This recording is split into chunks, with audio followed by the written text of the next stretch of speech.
yeah, it's just overall a good laner. You can't read much pressure on him unless you have the likes of the Monkey King, the Ursas, the Yeah. Agi carriers that have big early on that. Yeah, stacking as well is always very nice for the Timber to kind of overload the reactive armor, if you will. So, mid lane, it's going to be Pikachu on the Puck versus Magical on the Kunkka. This is generally a pretty good matchup for the Kunkka. It's extremely difficult for a Puck to dodge out Tidebringer. Positioning may be a little bit easier, but yeah, phase shift to dodge Tidebringer is something we do not see very often, so... Testing out what skill the Puck had leveled. You got phase shift? No? Alright, cool. Yep, alright, cool. Nice little hit, although didn't actually look like he hit him with that first time I couldn't quite see, but didn't notice the self drop.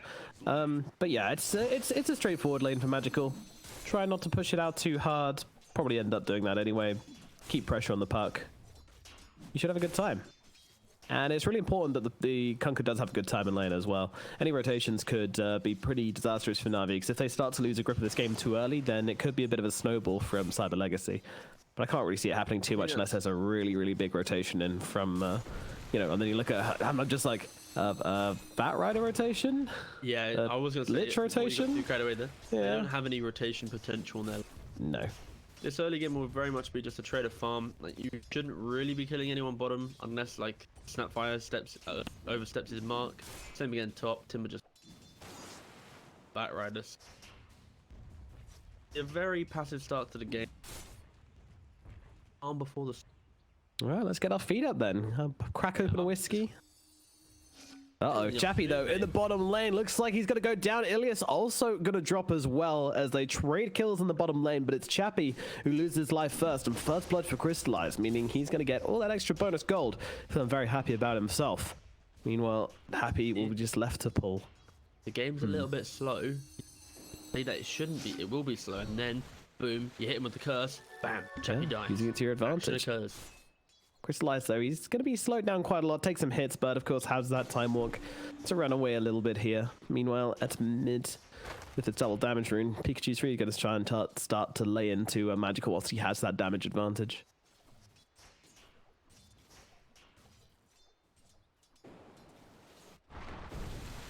Got the turret on mid lane.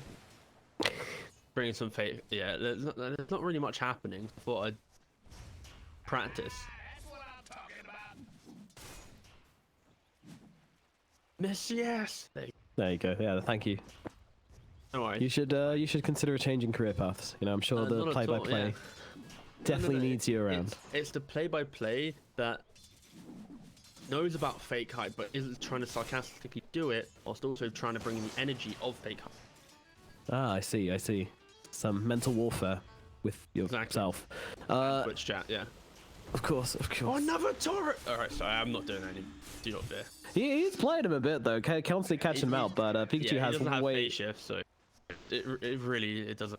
Yeah, but Pikachu's doing a good amount of damage to Magical every time. Can't really trade that well. Magical forced down to south here. Meanwhile, in the bottom lane, anything going on here? A couple of slows out onto Ilias. Yeah, Crystallize. The old cookie, the disconnect cookie. Very cool. Yeah, Crystallize just bodying them back. Get off my support. Have you played either of the new heroes much? Yeah, I haven't really played Void Spirit. Actually, I don't think I've ever played Void Spirit, but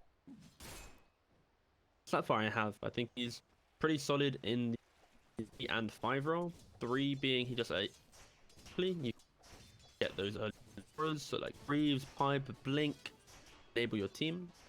5, of course, you just cookie to be very.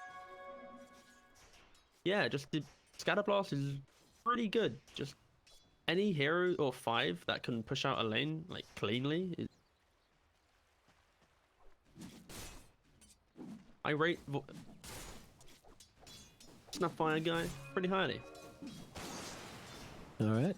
Yeah, I've seen a lot of people trying to go for the Snapfire right-click build where you play for level 20 talent at mid, but I think that's very, very, very much a pub strat and not even a good one at that. Sounds like a yikes from me. Yeah, please do not do that. His best spells are his Q and W.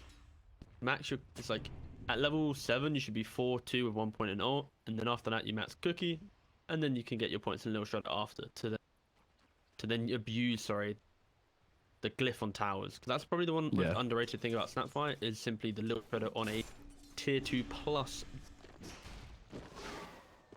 basically cannot hit it anymore. Yeah, they're going pretty hard here. Cookie's going to come in. Crystallize still chasing. He's got the time walk to work with as well, but they're actually going to get out the gaze, but Crystallize does still get the kill and now gets himself away with the time walk as well. Slayer coming in to back him off. Ilya still trading with Chappie over in the trees, but the bounty runes are going to go the way of Navi as well. Crystallize will be perfectly healthy and with a salve as well. We a happy little boy in this bottom lane as Void's got himself the second kill off the lane and actually has all of his team's kills right now. Game's very even. Yes, it's pretty much worth equal. Even the vision is equal, as you see the Dire and Radiant Ward just being mirrored. So very slow, very methodical start to this game. And I think that's, well, as they go into the tiny bottom. Misses the Slayer. Yeah, see you later, buddy. He's gonna get hunted down. He was dead anyway. Yeah, a little bit. I think this is. Were you looking for a toss there or something?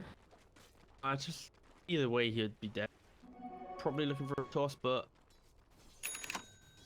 Cyber Legacy, they're exactly what they need to do in their draft. Relax for 10 to 15 minutes. Don't do anything special, and then it's go time. You know, move into the enemy jungle, get that deep vision out, run them non-stop, and. Yeah, it's nice to see a draft that's on a timer play slow. Some people often see the timer and fear like, oh god, we got to win by 20, and they try and do everything pre-10, but no. Bomb, you wait, you get 1 or 2 key items, and then it's that moment, that switch in tempo. And also that switch in tempo can catch people off guard when you're used to this kind of slow play, and then suddenly you got a puck coiling you and a Bloodseeker running at you. Yeah, it's pretty good. Always a good thing to do whenever you get into a game and just be like, all right, when are our timings? You know, what items are we going to get which make us stronger? When do all our peaks kind of converge as one kind of team spike? And that's what you should always be playing around and take into account the enemy's got as well. So obviously what Cyber Legacy are doing so far, not just immediately going aggressive. And that's that's the difference between like a tier 1 and tier 2 team. So a tier 1 team, when they have their draft, they understand the strategy behind the draft and at what points they can utilize their skill, the itemization. Tier 2 team, for example, they might have a good draft, but then 1 or 2 players might buy the wrong items or be in the wrong place at the wrong time. And it completely offsets your ability to reason why you're picking. But right now, Cyber Legacy is showing that they clearly have a thought process and execute this lineup. But how do they actually pressure? What tower are they going to move for first? At what point are they going to try and do Roshan? How do they even take town? As I say, that Bloodseeker getting caught on the top. Yeah, the bow comes down. Broshield trying to do their best to keep him alive. Palantimos, though, getting tossed up as well. So many spells to throw at him, but Palantimos with the wand pole. Sal as well coming out, but they're just going to be able to catch him with the chakram there. Pasha will finish the job. They're picking out Happy as well here. I'm not sure they're going to be able to chase for more, but Magical, he's thirsty. He wants him. Chappie goes down a bot. Meanwhile, Happy still on the run. 9 Pasha's going to jump through him. Magical's on top of him as well, and this looks like it might be dead. Frostshield's going to make it take a little bit longer than perhaps it should, but Happy will eventually fall. Meanwhile, Bignum comes in around the back. A nice 2-man coil. The Kunkka's in some trouble. The turnaround is there. They get themselves one. Looking towards Bignum as well. Towards Pasha as well. Stacking up those sticky napalm. Slayer's coming on over, though, trying to make it as awkward as possible, but he's walking himself through the flames, and that toss is not going to do a whole lot.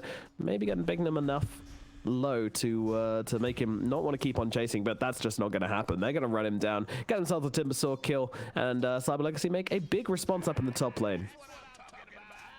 Quite a lot of time to kill these heroes, but overall, winner. Let's have worth. It was 850 gold in the way of Cyber Legacy. So Navi starting the move, but Cyber Legacy reaping the benefits. Absolutely, yeah. They'll be treasuring every bit of gold they get early on in this laning phase. They can turn that into a card to hold against Navi later on in the game, and they're going to need every single bit of resource they can get